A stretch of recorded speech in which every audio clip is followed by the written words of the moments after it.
hemos asistido en primer lugar a la inauguración de CADE, en el acto del cual participó el presidente del Banco Central, el señor Julio Velarde. Entre otras cosas, echó de menos que el Congreso de la República no haya nombrado todavía a los 3 miembros de ese directorio que le corresponde nombrar. Por eso hemos invitado a 2 congresistas de 2 partidos diferentes, el señor Luis Ángel Aragón, de Acción Popular, representante por el Cusco, y Carlos Anderson, que es economista, además representante por Lima de Podemos Perú.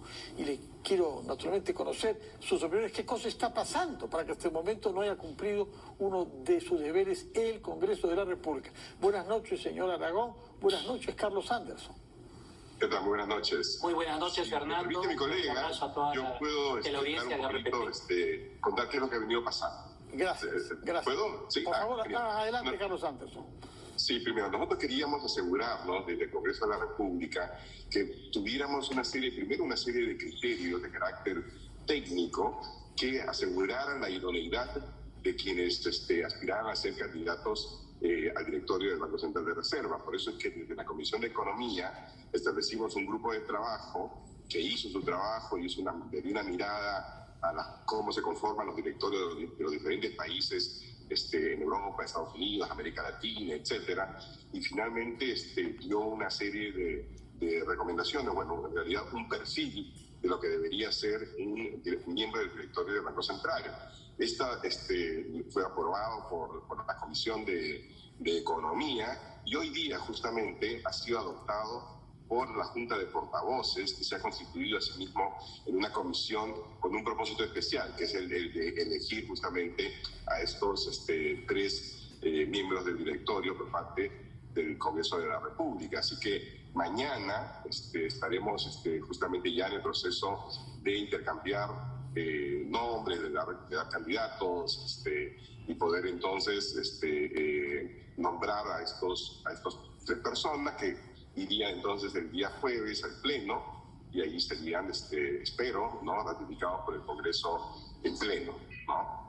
Este jueves, lo que nos dice, señor Anderson, es que usted prevé que este jueves, dentro de 48 horas, el Pleno del Congreso pueda designar a los 3 directores que le corresponde designar. Bueno, muy bien, hemos comprendido su punto de vista. Señor Aragón, ¿qué tiene que decirnos sobre este punto? Porque la percepción que hay es que el Congreso está en falta, está fuera de plazo. Y eso que no mencionamos a los jueces constitucionales, cuyo lapso ha vencido hace más de 2 años y 4 meses, y muchos otros funcionarios como el defensor del pueblo, que está pidiendo él que elijan a un sucesor para poder irse. Ese día son por lo menos 3 altos funcionarios con los que no cumple el Congreso.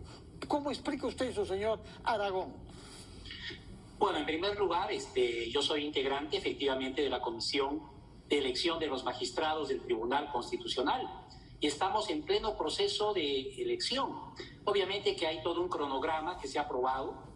Sabemos que ya son 2 años y medio que no contamos pues con un Tribunal Constitucional como el que queremos, básicamente, es decir, ya existe un mandato vencido de los magistrados del Tribunal Constitucional y estamos en pleno proceso. Este es un proceso que tiene que ser transparente, un proceso público, un proceso donde exista pues también el control ciudadano y estamos en eso. Por ejemplo, en la sesión del día de ayer ya se ha tenido una relación de aptos y no aptos. Obviamente se ha hecho toda la calificación de los aptos y no aptos de los 77 postulantes. ¿Cuántos quedan de esos 77 postulantes? ¿Cuántos quedan en la calidad de aptos? Bueno, de esos 77 postulantes, obviamente que se ha votado y se ha votado por 76, que son candidatos que han quedado pues aptos. Obviamente que ha habido algunas abstenciones en cuanto a las votaciones, algunas reservas de algunos congresistas también, incluido de mi persona, por algunos requisitos que no habrían cumplido del todo, requisitos formales. Pero bueno, este proceso de calificación sigue, obviamente sigue en proceso, la calificación, y bueno, pasaremos luego a las diferentes etapas. El informe de la Contraloría General de la República, de la Corte Suprema, el Poder Judicial, los informes internos, obviamente porque queremos que salgan elegidos 6 magistrados de manera honesta, transparente y yo creo que el Perú necesita ello.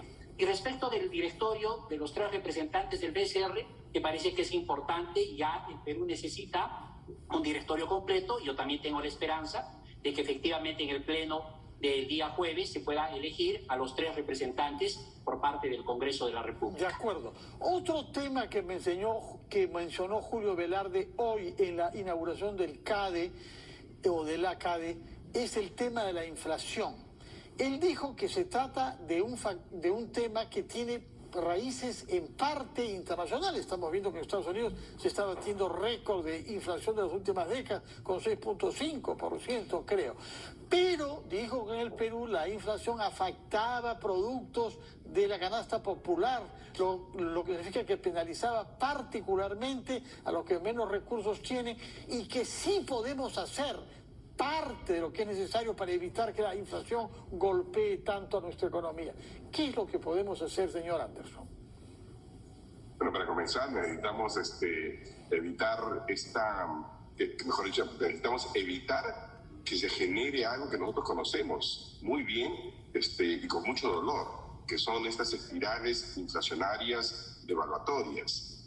Eso sucede, a ver, me explico. Cuando el tipo de cambio, cuando el precio del dólar se hace más caro, ¿verdad?, en términos de soles, eso se traslada justamente a más de 1/3 de los productos que conforman y productos y servicios que conforman la canasta familiar. Es decir, el impacto es inmediato sobre la canasta familiar, sobre los que menos tienen. Y eso sí no es inflación internacional. Es innegable que efectivamente hay un proceso de inflación internacional, por eso que necesitamos ser súper, ultra cuidadosos, ¿no?, en materia de generar confianza, en materia de evitar que el tipo de cambio, que es el mayor termómetro justamente de la confianza en un país, se mueva, que suba la temperatura de ese termómetro, por decirlo de alguna forma, porque cuando eso sucede nos quemamos todos, pero sobre todo se queman los que menos tienen. De acuerdo. Señor Aragón, ¿cuál es su opinión sobre este punto que los belaundistas conocen muy bien porque la inflación acompañó al gobierno de Fernando Belaunde desde los años 60 y también los años 80?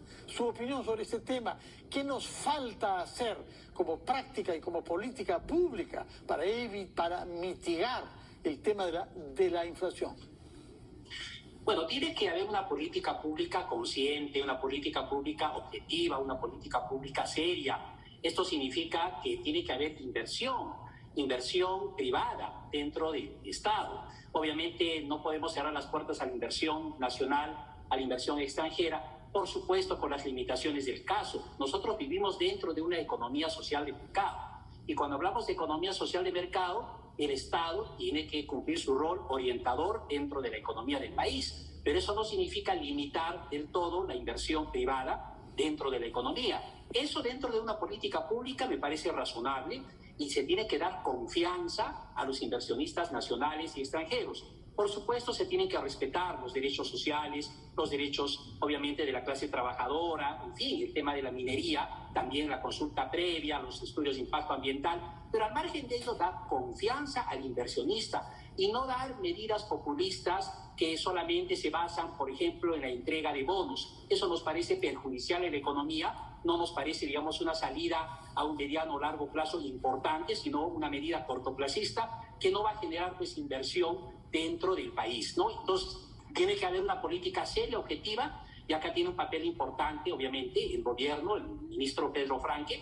Eso es lo que esperamos para no tener estos problemas con el alza de los precios de la canasta básica familiar. Muy bien, lo hemos comprendido. Otro tema que ha estado en debate hoy, pero esta vez viene más bien de ustedes, es decir, de los congresistas, es el estatuto de Indecopi.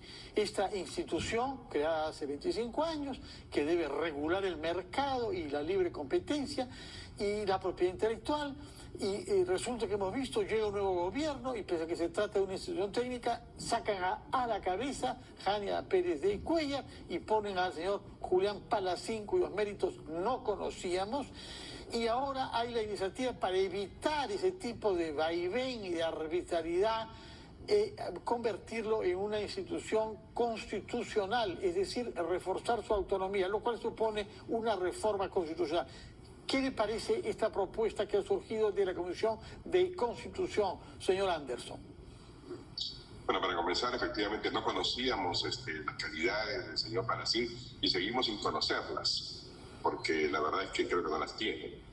Ahora, esta es evidentemente una medida que uno no quisiera realmente que existiera, porque en un mundo más o menos normal, las instituciones deberían actuar sin responder pues a criterios específicamente de carácter político, y deberían ser comandadas por personas calificadas, con experiencia, con credibilidad, con capacidad de liderazgo. Pero como eso no está sucediendo, entonces una respuesta para asegurarnos de que no sean básicamente cooptadas por intereses privados, ¿no?, es que se está dando esta iniciativa de convertir en una entidad autónoma,